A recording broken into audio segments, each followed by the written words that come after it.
In the day's other news, new warnings surfaced about potential causes and effects of climate change. The UN Environment Program projected intense wildfires could increase 50% by the end of the century.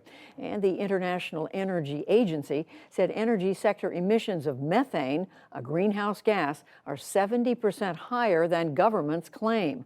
We'll examine both reports after the news summary. A new tropical cyclone battered storm ravaged Madagascar today. It blasted the southern coast of the island nation in the Indian Ocean in the early morning hours, with winds gusting nearly 120 miles an hour. Initial reports indicated extensive damage. Madagascar is still recovering from 3 other powerful storms in the last month that killed nearly 200 people. Drug makers Sanofi and GlaxoSmithKline will seek U.S. and European approval for a new COVID vaccine. They say 2 doses prove 75% effective at preventing moderate to severe sickness. Meanwhile, Canadian Prime Minister Justin Trudeau revoked his country's emergency police powers today, now that trucker protests over COVID restrictions have ended. A jury in Louisville, Kentucky has begun hearing the only criminal case stemming from Breonna Taylor's fatal shooting by police. Former officer Brett Hankison fired 10 shots, but none hit Taylor. Instead, he's accused of endangering neighbors when bullets tore into their apartment.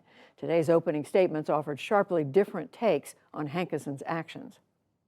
You will hear that the defendant claimed that he saw into the doorway, the front door, and he claimed that he saw a shooter in there with an AR rifle.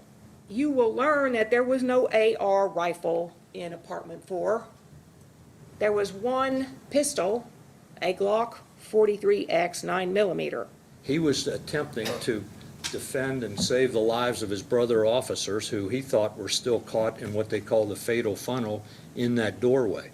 Brett Hankison was justified in what he did, and everything he did on that scene out there before, during, and after the shooting occurred was logical, was reasonable, was justified, and made total sense. Police burst into Breonna Taylor's apartment on a no-knock narcotics search in March of 2020. Her boyfriend opened fire, thinking they were intruders, and 2 officers shot back, killing Taylor. The city paid $12 million in a civil settlement. New government data shows deaths of pregnant women in the U.S. rose during the pandemic's first year. The decades-long trend might have worsened as women delayed health care due to COVID. The National Center for Health Statistics reports that the death rate for pregnant Black women was nearly triple that of whites. A pair of prosecutors investigating former President Trump and his business dealings resigned today in New York. The Manhattan District Attorney's Office confirmed it.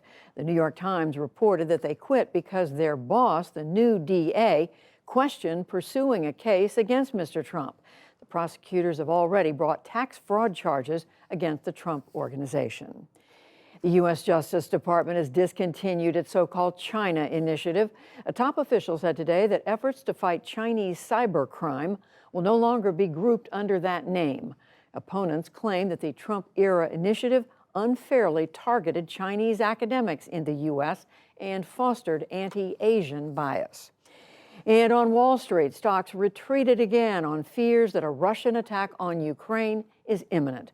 Major indexes slumped 1 to 2.5%. The Dow Jones Industrial Average lost 464 points to close at 33,131. The Nasdaq fell 344 points. The S&P 500 fell 79. Still to come on the NewsHour, why millions of older Americans are retiring early in the wake of the pandemic. How 3D printing could provide one solution to the lack of affordable housing. A new book details why the author fled racial prejudice in the United States, plus much more. This is the PBS NewsHour from WETA Studios in Washington and in the West from the Walter Cronkite School of Journalism at Arizona State University.